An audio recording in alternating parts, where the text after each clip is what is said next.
Salut Maxime, Hello, Jessica. tu vas bien? Oui, ça va super, content de te retrouver. Ouais, pareil. Alors aujourd'hui, on se retrouve pour l'enregistrement de notre premier podcast sur une nouvelle série. On avait envie de Mhm. parler méditation, puisque c'est aussi une de tes pratiques, quelque chose que tu pratiques à titre personnel et aussi que tu enseignes. Et c'est aussi quelque chose qui, pour moi, a eu de l'importance dans ma vie. Donc, on s'est dit, tiens, ce sujet qui est quand même un sujet assez d'actualité, puisque de plus en plus de gens se tournent vers la méditation aujourd'hui pour plein de raisons, que ça pourrait être intéressant de parcourir un peu ce sujet parce que bah, il y a de la théorie, il y a de la pratique, il y a des pratiques. Et j'avais envie du coup de faire ce podcast avec toi parce que je sais que ton parcours par rapport à la méditation est assez particulier. En tout cas, les raisons qui t'y ont amené sont assez particulières et en même temps, tu as aussi parcouru plein de pratiques différentes. Donc, c'est intéressant de pouvoir avoir du contenu. Donc voilà, donc je suis ravie de te retrouver et je pense que ça va être une très belle session. D'ailleurs, on espère pouvoir aussi proposer des sessions de méditation en live, hein, puisque Mhm. l'idée c'est la théorie c'est bien, mais la pratique c'est mieux. Mhm. Alors, est-ce que tu peux déjà nous dire, toi, dans ton parcours, finalement, comment t'en es venu à la méditation, à quel moment dans ta vie ça s'est présenté, et puis comment tu l'as abordé au départ, parce que j'imagine que ça n'a pas forcément été une évidence tout de suite. Non, pas du tout, en effet. Et je vais te raconter une petite histoire, ça va te faire rigoler. C'est que la méditation m'a été imposée. Ça n'a pas été du tout un choix volontaire de ma part, puisque j'étais pas du tout branché à méditation ou psychologie ou développement personnel ou tous ces trucs-là de gens perchés, tout bizarres. Voilà. J'étais très, très, très cartésien, très rationnel, dans un monde voilà, très matériel. Tu vois, il n'y avait rien d'ouvert, en fait, Hmm, chez moi. ok. J'étais vraiment dans un monde où C'est dur à croire quand on te connaît maintenant. alors effectivement, ouais, ouais, c'est pour ça que ça fait rire, mais enfin voilà, il y a vraiment le Maxime aujourd'hui et le Maxime d'avant, c'est vraiment deux personnages et qui n'ont vraiment rien à voir. C'est presque des Hmm, extrêmes, on pourrait presque dire. Et donc ce Maxime de l'époque, eh ben, il travaillait pour gagner de l'argent, il essayait de cocher toutes les cases dans sa vie, il faisait tout pour réussir, pour avoir tout ce qu'il faut, quoi, hein, plus d'argent, une femme, une maison, enfin tu vois, les caractéristiques de Monsieur et Madame Tout le Monde ouais. qui fait qu'on estime avoir réussi sa vie quand on Hmm, a la fameuse Rolex au poignet à 50 ans. Voilà. Bon, ouais. le fameux cliché de fou, là, voilà. C'est ça. Il perdure encore beaucoup. Et moi, j'étais dans ce cliché. Voilà, donc Hmm, j'avais aucune idée de qui j'étais, comment je fonctionnais, de ce que je voulais vraiment. Je, je croyais vouloir des choses qui étaient soi-disant bonnes pour moi, mais en vrai, c'était pas du tout moi. J'étais ok. vraiment complètement à côté.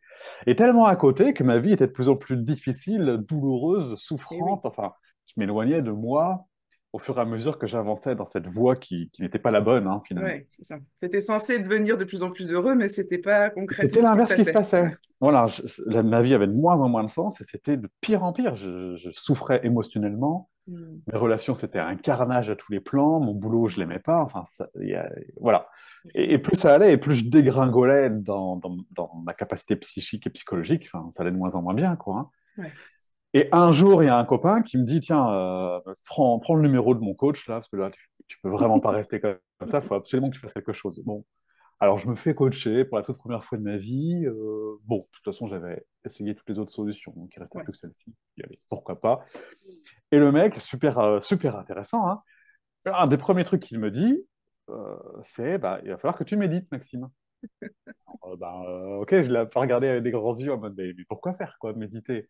M'asseoir sur un canapé ou sur un coussin de médite à attendre que ça se passe? Enfin, what? Ouais. Et puis bon, je l'ai fait quand même parce que voilà, comme tu dis, j'avais tout essayé, puis le mec m'impressionnait un petit peu, j'avais un peu peur. Bon, j'y vais et je commence à méditer sans grande conviction et sans grand résultat non plus au début, puisque bah voilà, je partais tellement loin que Ouais. Est-ce qu'il t'avait donné des conseils de comment le ouais, mettre en pratique? ouais, il m'avait filé un CD à l'époque, on marchait encore au CD, donc je mettais des CD et puis j'écoutais la voix d'un, il était associé avec un autre formateur, bon, voilà, Mhm. et j'écoutais les CD, c'était des expansions de conscience à l'époque. D'accord. Et j'écoutais des expansions de conscience comme ça, les centres énergétiques, blablabla. Bon, c'est trop bien. Je ne voyais pas trop la différence, le avant et l'après, si tu vois, c'était pas flagrant. D'accord. Je m'ennuyais sans doute un petit peu aussi. Bon. Donc il y a eu ce premier épisode-là, et il y a Ouais. eu un deuxième truc qui est encore plus rigolo. C'est lors d'une formation, toujours avec ce même coach qui était aussi formateur avec son associé. Donc. Et là, je fais une formation sur l'énéagramme. L'énéagramme, D'accord. c'est une grille de personnalité, une roue avec 9 profils de personnalité. Ouais. Et ça décrit les mécanismes de défense, ça décrit les profils de personnalité, le masque social qu'on met, enfin, Hmm. tout le côté identitaire, toute mon D'accord. identité, tout ce pourquoi je me prends. Bon, je fais cette formation et là, je me rends compte, je découvre, je me rends compte que tout ce que je sais de moi, c'est rien de plus que mon profil. Hmm. C'est que mon identité, c'est que ma carapace, c'est que mes masques sociaux. Et là, je dégringole parce que je me dis, en fait, je prends conscience que je ne sais absolument pas qui est Maxime. Hmm. Et là, c'était un gros choc, en fait. C'était une grosse claque dans ma vie. Ça m'a même mis en colère contre mon formateur parce que il venait de mettre la lumière chez moi. Avant, Ouais. j'étais inconscient que j'étais inconscient. Donc, bon, continuer une vie d'inconscient, à faire des trucs d'inconscient, et puis à continuer à essayer de gagner plus d'argent pour être plus heureux, ou avoir la plus belle femme du monde pour être plus heureux. Ou... Bref, le truc qui Hmm. marche pas, là, Hmm. la confusion entre bonheur et plaisir, Ouais. bonheur et conditions de vie, ce qui Ouais. n'a rien à voir. On pourra en parler plus longuement d'ailleurs. Et là, je me rends compte que je sais pas, en fait, j'ai aucune idée de ce que je veux, de qui je suis, de qu'est-ce qui m'anime, de qu'est-ce qui m'appelle, de qu'est-ce qui m'attire, de... Enfin, tu vois, tout ce que je sais, c'est que je suis Hmm. malheureux et que je vois bien pourquoi. Ouais, du coup. Et là, le mec, il allume la lumière, quoi. Il Hmm. fait de moi un mec conscient de mon inconscience. Avant, j'étais Hmm. inconscient de mon inconscience, là, je deviens conscient de mon inconscience. Oh, c'est fou. Et une fois que je sais ce que je suis pas, parce que je suis pas mon identité, ok, Ben non. mais reste à savoir qui suis-je, tu vois. Et C'est ça. comment je fais pour répondre à cette question? Ben, ok, c'est qui alors Maxime derrière tout ça? Et là, bam, la méditation intervient à ce moment-là, tu vois. En Hmm. fait, il y a deux choses, il y a un carrefour qui s'est Ouais. produit dans ma vie. C'est ce fameux coach qui dit, bah, de toute façon, voilà, tu as tout essayé, il n'y a rien qui marche. Donc, moi, je te propose la méditation, médite, tu vas voir, ça va fonctionner, même si tu n'y crois pas. OK. Mhm. Et en parallèle, une claque monumentale de, en fait, j'ai aucune idée de qui je suis. Et les Ouais. deux chemins m'emmènent tous les deux à la méditation. Hmm. D'un côté, par une voie un peu ésotérique de descends au plus profond de toi et puis tu vas savoir qui tu es. Mhm. Bon, pas très très convaincant pour moi qui était très cartésien et très rationnel à Évidemment. cette époque-là. Et puis une autre voie beaucoup plus rationnelle de ce que je crois être, c'est marqué dans des bouquins et ce bouquin te dit que c'est pas toi, c'est juste ton profil. Ouais, c'est ça. En fait, c'est le Waouh. moment où tu conscientises que il y a une conscience à l'intérieur de toi C'est ouais qui n'est pas aussi le personnage lié à la aussi société. exactement. Ouais, Voilà et puis finalement tout voilà c'est ce qu'on appelle aussi l'enfant intérieur, ouais, l'être, l'âme. c'est ça. Bon, tous ces trucs qui sont évidents, finalement, c'est évident que ces trucs existent et c'est évident que la vie commence de ce point-là, à Oui, cet endroit-là. ouais. Mais moi, à l'époque, Il y a des années-lumière de ça. j'étais à voilà, c'est ça, c'est vraiment le mot. Je suis à des années-lumière de ces concepts tout chelous, quoi. Donc, je commence la méditation un petit peu comme ça, bah, parce que, je te dis, de toute façon, j'ai essayé tout le reste et puis pourquoi pas. Voilà. Mm. Donc, je commence avec des CD et que j'écoute des CD, le truc qui dure 20 minutes, une demi-heure. Et puis, ben, je dois le faire parce que j'ai l'obligation de le faire, hein. Je dois le faire tous les jours parce que c'est Ouais. comme ça. C'est un exercice qui fait partie de ton C'est un coaching et c'est exercice. tout. Voilà. Mm. Donc, c'est comme ça que ça commence. Ok, intéressant. Tu vois? Et alors, quand tu les fais les premières fois, parce que moi je me souviens la première fois que j'ai médité, je me suis dit, mais qu'est-ce qui est en train de se passer dans ma tête? Je prends conscience que, en fait, je pense que c'est peut-être ça qui m'a fait prendre conscience qu'il ouais, il y avait deux espaces. C'était d'entendre ce brouhaha Mm. intérieur tout le temps, tu vois, alors qu'on te dit, enfin, surtout à l'époque, c'était, enfin, la méditation, ça a toujours existé. En tout cas, c'est une pratique très ancienne en Asie, etc. 2500 ans que ça existe. Voilà. Bon, en Occident, je sais pas à quel moment on a commencé à le toucher du doigt, mais c'était quand même pas le truc hyper répandu. Puis alors, en Non. plus, selon nos parcours, moi, je venais d'une famille croyante. Donc, autant te dire que tout ce qui sortait de l'église, il fallait pas y aller. Donc, la méditation, c'était franchement pas le truc auquel j'étais prédestinée non plus. Mais donc, Mm. quand j'essaye et qu'on te dit oui, il faut faire le vide et tout, moi, je me disais, mais alors, ça va être compliqué parce que je pense qu'il y a vraiment beaucoup de plans là-dedans. Euh, bon, on en reparlera parce on va découvrir le pourquoi du comment, mais est-ce que toi aussi, dans tes premières fois, du coup, tu te retrouves un peu interloqué par ce qui se passe à l'intérieur de toi dans ces fameuses méditations que tu es obligé Mm. d'écouter? Ou est-ce que le fait déjà d'écouter une voix, ça t'a permis de Non. focuser sur autre chose? Non, au début, ce qui se passe, c'est simple, c'est que je m'endors. Ok, ouais, Je c'est vrai que m'endors. c'est souvent ça aussi. Faut fermer les yeux, il faut écouter un mec qui parle, avec en plus une petite musique de fond. Bon, moi je m'endors. C'est-à-dire, le truc, il est totalement inefficace, quoi. Ça sert Mm. absolument à rien. En tout cas, c'est ce que ça me laisse comme impression. Ouais, Donc je m'endors, et les fois où je m'endors pas, je me mets à réfléchir, en fait. ouais, c'est ça. Je pars dans un autre monde, et puis c'est peut-être très intéressant, mais en tout cas, c'est tout sauf de la méditation. Mm. Et donc, en fait, bah, c'est sympa, c'est un moment de détente, ou de dodo, ou de réflexion. Donc, en fait, j'ai même pas conscience que je pars dans un raisonnement. Je suis le raisonnement. Je fais pas de distinction. Pour moi, Maxime, c'est un bloc. Et la notion d'observateur, elle n'existe pas, en fait. Je sais même pas que j'observe mon mental qui est parti. Je vois rien. Ouais, Ok. tu le vis juste. Je vis juste. Voilà. Donc, soit je dors, soit je pense. Ok. Mais en aucun cas, je médite. Je fais de la méditation, ce qu'on appelle la méditation. On va voir que c'est pas du tout ça, la méditation. Mm. Je fais comme beaucoup de gens, hein, avec YouTube ou des applications, je mets un truc et puis je m'assois et j'attends que ça se passe. C'est pas ça, méditer. Communément, c'est un langage erroné, c'est une manière de parler, mais voilà. Donc moi, je fais ça, je fais de la non-méditation, c'est-à-dire que j'écoute un mec qui parle, et pendant ce temps-là, je fais ma vie, quoi. Donc c'est ça qui se passe, je comprends rien. Est-ce que ton coach s'aperçoit que ta pratique n'a pas les effets escomptés ou pas? En fait, je pense qu'il sait que ça va se faire ça chez moi. D'accord. Je pense qu'il est très conscient de là où je pars. Et il sait que ça va donner des résultats à terme. Et je pense qu'il sait pertinemment qu'au début, voilà, je vais absolument rien comprendre. Et Oui, il quelque me part, dit ce qui compte, c'est de te mettre dans la pratique quotidienne. exactement. Mm. En fait, tout ce qu'il voulait, c'est voilà, c'est ça. Tout ce qu'il voulait, c'est que je commence et que je m'y tienne. Parce que Mm. lui, il savait qu'au bout d'un moment, ça donnerait ses fruits. Moi, je comprends pas et je vois pas à quoi ça sert et je le fais juste parce que j'ai pas le choix et parce que je suis contraint et parce que je le paye pour ça. Mais voilà, si je pouvais m'en passer au début, je m'en passerais. Je vois pas l'intérêt. Moi, je suis persuadé que pour avoir des résultats, il faut faire quelque chose. Et là, il me dit d'avoir des résultats en m'asseyant et en attendant que ça se passe. Enfin, je comprends pas. C'est pas. Il y a un truc, ça bug. Ça bug Ouais. dans ma tête. Voilà. Ouais. Et alors, ça dure combien de temps, ça, le bug? Ça dure, bah, je sais plus trop, ça dure pas longtemps, hein, ça dure bien 6 mois ou peut-être un an. Mm. Ouais, oui. J'exagère peut-être parce qu'il y a quand même, mais je sais plus exactement au bout de combien de temps. Au bout de quelques mois, en tout cas, au bout de quelques mois, il se passe un après. Il y a avant la pratique, on va pas Ouais. appeler ça de la méditation, il y a avant la pratique et il y a après la pratique. Et avant, je suis confus, stressé, tendu. Et Mhm. après, je retrouve quand même un peu plus mes esprits, hein. Ma vie extérieure n'a pas changé, mais pour autant, ma vie intérieure, la perception que j'ai de ma vie, avec mes mots d'aujourd'hui, elle est différente. Ok. Autrement dit, je commence à me rendre compte quand même que je me sens Ouais. un peu mieux quand je médite au moins une fois dans la journée que quand je médite pas du tout.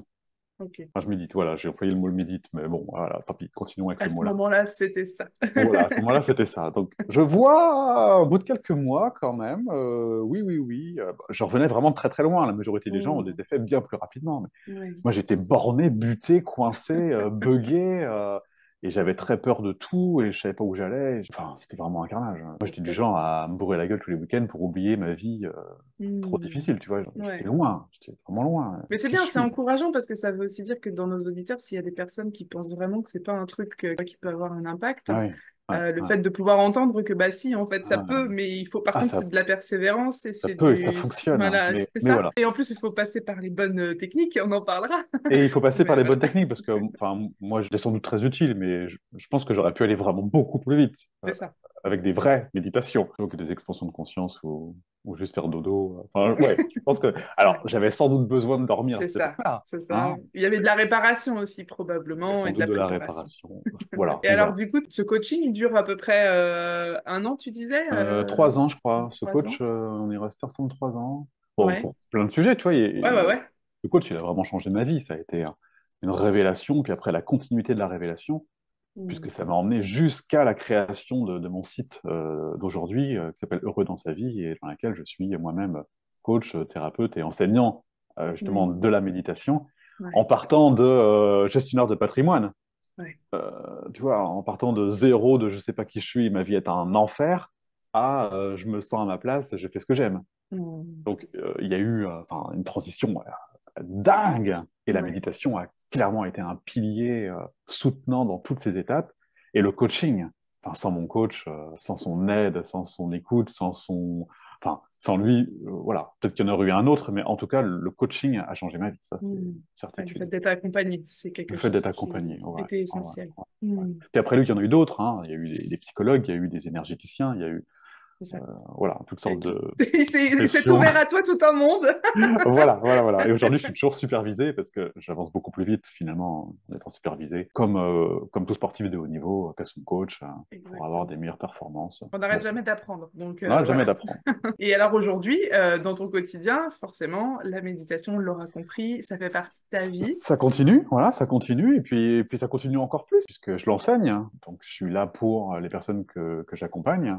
On Mm. médite ensemble. Tous les jours, on a notre petit rendez-vous, et puis ça me permet, moi, d'avoir ma routine, ça me permet, eux, d'avoir leur routine. Ouais, La notion de communauté dans la méditation, en fait, c'est essentiel. c'est clair. Je me suis clairement rendu compte, à titre personnel, que tout seul dans mon coin, il y a juste la flemme, tout connement. La C'est flemme ça. qui vient et dit, wow, je pourrais, hein. Mais des fois, c'est pas que je pourrais pas, mais j'ai la flemme. Et des fois, je me dis, bon, je le ferai plus tard. Il y a des fois, je me dis, ben non, mais là, j'ai pas le temps, il y a quand même plus urgent. Mm. Il y a des fois, je suis pas chez moi, et donc, du coup, bah, j'ai la croyance que bah, je peux pas le faire parce que je suis pas chez moi. Ou alors, je suis en vacances, donc tu comprends, je suis en vacances, hein. Voilà. Voilà. En bref, je me trouve des excuses, autrement Ouais. dit. Et ça, c'est la conséquence d'être tout seul. Mais quand tu fais Mm. partie d'un groupe et que tu vois ce groupe aller méditer tous les jours parce qu'il t'envoie un petit message pour te dire je vais méditer, tu me rejoins, ça change C'est ça fait clair. toute la différence. C'est quand il y en Ouais. a un qui te dit deux, trois, bon, tu dis allez, je vais les rejoindre quand même, c'est quand même Mm. sympa. Ça crée une petite famille, tu vois, ça crée de l'entraide, de l'élan, de l'entrain. Et ça permet la constance, en fait, la constance et la régularité, jusqu'à ce que, de moi-même, un petit peu comme le sportif, tu sais, quand on commence à faire du footing au début, Ouais. c'est dur, tu vois, il faut vraiment Ouais. faire violence pour y aller. Et puis à un moment donné, ton corps, il te réclame le sport. C'est ça. Tu Tu vois, il a dis là, j'ai envie parce que ça besoin. lui fait du Ouais. bien. Ouais. Voilà. Mais la méditation, c'est pareil. Mm. Les débuts sont un peu fastidieux, ça dure pas si longtemps que ça. Et puis rapidement, il y a quand même une saveur qui donne envie d'être renouvelée et ça permet une routine, une constance et une régularité. Donc du Mm. coup, effectivement, moi, la méditation, maintenant, ça fait un peu partie de ma vie. Ouais. Enfin, c'est pas un peu partie de ma vie, ça fait complètement partie de ma vie. Voilà. Je me disais tu vois, du coup, pour terminer sur ce podcast d'introduction où finalement ça va nous donner envie d'aller en apprendre un peu plus, vu ton parcours et vu ce que toi tu as expérimenté à titre personnel, j'imagine que ça, c'est ce qui a créé ton envie de pouvoir le transmettre, on va dire, d'une Mm, façon efficace, mm, avec probablement une vision. Il y a des choses, je sais, maintenant je te connais un petit peu, mais voilà, nos auditeurs peut-être te découvrent. mm, Pour toi, qu'est-ce qui est important aujourd'hui? Pourquoi tu as envie d'enseigner la méditation et comment tu l'enseignes et pourquoi tu fais ça comme ça? mm.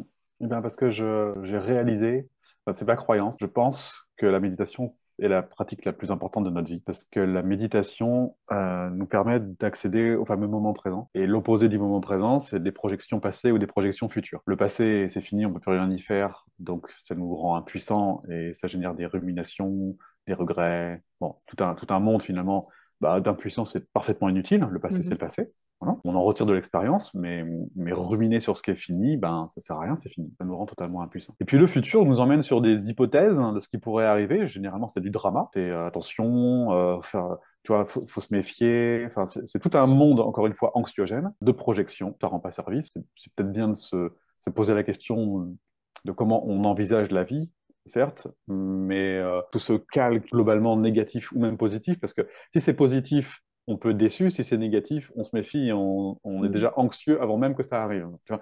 Globalement, c'est inutile. Tu vois. Donc, il n'y a qu'un truc qui est vraiment utile, c'est ce qui est là, d'instant en instant, parce que c'est ce qui permet aussi de trouver la vie belle, savoureuse, Mhm. intéressante. Et puis, c'est le seul endroit aussi où on peut être connecté avec soi-même. Et c'est aussi à cet endroit-là que les souffrances générées par le mental et les émotions s'arrêtent. Et à chaque fois que je suis ailleurs que dans l'instant, je suis en train d'anticiper, de prévoir, de projeter. Et ça génère des pensées négatives, bien évidemment, même si on verra qu'il n'y a pas négatif ou positif, mais des pensées, on va dire, parasitantes ou quelque Mhm. chose comme ça, Ouais. Qui utilise notre polluantes. énergie, en tout cas. Ouais, exactement. Mhm. Et cette réflexion nous emmène donc dans des émotions. Ces émotions nous emmènent dans de la souffrance, la douleur émotionnelle, Ouais. en fin de compte, la tristesse, la solitude, l'isolement, l'angoisse, la peur, le stress, le manque. Bon, bref, voilà. Mhm. Et finalement, le moment présent et la capacité à y rester signe la fin des souffrances. Donc, méditer, ça permet non seulement d'être avec soi-même, Mhm. ça permet d'être authentique, d'être soi, ça permet d'avoir des relations et tout un contexte plus authentique également. Ça permet d'arrêter les souffrances, ça permet d'avoir une vie de qualité et ça permet de faire, en tout cas de partir dans la vie, d'avancer depuis soi-même et non pas depuis des peurs généré par du mental ou des émotions. Donc, en fait, c'est clairement ce que tout le monde veut et la méditation offre tout ça en même temps. Et donc, voilà ce que j'ai réalisé, voilà ce que Ouais. j'ai compris, et voilà ce que m'amène la méditation, et voilà pourquoi je le fais et je continue de le faire et pourquoi je forme les gens à en faire autant. Ta recherche de bonheur, finalement, c'est ça qui t'a amené là et qui, du coup, fait que tu as Ouais. envie de le partager. Du coup, tu dis aux gens, je sais que c'est quelque chose que tu dis souvent, il y a une solution pour être heureux. Il y a une Ça solution. existe, c'est Ouais. possible. Et puis la méditation, enfin, tu vois, dans le développement personnel, il y a plein d'outils. Bien sûr. Mais moi, ce que je vois, c'est que la méditation fait émerger tout ce qui est nécessaire, Mm. qui émerge. Mm. Tu vois, quand les personnes sont coincées dans leur ego, par exemple, si elles méditent, elles vont se confronter direct à leur ego parce que leur ego va dire, attends, tu es en train de t'ennuyer, là, ce que tu fais, ça sert à rien. Bam, ça, c'est de l'ego. Mm. OK? Et puis, peu de temps après, c'est, bah oui, mais si ça marche pas, qu'est-ce qui va se passer? Ou, ah putain, puis là, il faut que tu ailles faire tes courses. Paf, ça, c'est du mental. OK? Mm. Et puis, d'un coup, d'un seul, ah, je me sens triste, je me sens seul, je me sens isolé. Paf, paf, ça, c'est une émotion. Et finalement, la méditation, elle fait le job, elle fait émerger ce qui doit émerger. Et nous, tout ce qu'on a à faire, entre guillemets, hein, parce que tout ce qu'on a à faire, c'est C'est aussi aussi du boulot. du boulot, voilà. Mais c'est d'observer ça et de nettoyer, de se débarrasser Mm. de tout ce qui n'est pas nous, puisque tout ça n'est pas nous. Mm. Puisque nous, c'est autre chose Mm. qu'un ego, qu'un mental, que des émotions. Hein. Et donc, là, enfin, c'est vraiment l'outil qui englobe tous les autres outils et qui permet d'avancer efficacement dans sa vie et trouver qui on est vraiment. Et une fois qu'on sait qui on est vraiment, la vie, elle est différente, en fait. Voilà. Mm. Complètement. Mm. Eh ben écoute, ça présage de très beaux échanges. J'ai hâte qu'on aille explorer ça davantage. En Mm. tout cas, ouais, Avec merci de nous plaisir. avoir déjà partagé ce début de parcours. Et on va comprendre à quel point c'est important de comprendre qu'est-ce que la méditation, qu'est-ce que ça peut vraiment apporter. Et puis de l'expérimenter aussi. On n'oublie pas que tant qu'on vit pas les choses à l'intérieur de soi, il y a quand même voilà, quelque chose qui peut être compris du point de vue intellectuel, mais c'est important de le ressentir. Donc on va essayer aussi de proposer ça dans les prochains Mm. épisodes Ouais, complètement. Ceux pour qui tout veulent ça. commencer à méditer, je vais mettre un petit lien Oui, avec des méditations comme absolument. ça. On va mettre le lien vers ton site et puis voilà, il y aura très Mm. rapidement la Voilà. possibilité d'aller déjà tester. Ouais, ouais, Voilà, comme pour ça. découvrir et Pour se faire une idée. pour se faire une idée, voilà, et pour se rendre compte de la patience, peut-être, ou de tout le discours, ou Ouais. de se rendre compte peut-être qu'il y a un besoin de dodo et faire comme moi, se mettre à dormir. C'est ça, c'est ça. En tout cas, aucune culpabilité. Il faut bien commencer Non, quelque part et il faut bien tester. voilà, et ça fonctionnera. Voilà, vous Yes. faites pas de bilan. Mm. Super. Et ben à très vite alors, Maxime, Allez, pour avec la grand plaisir. prochaine. Merci Jessica. Merci, À à très bientôt. vite. Bye. Ciao.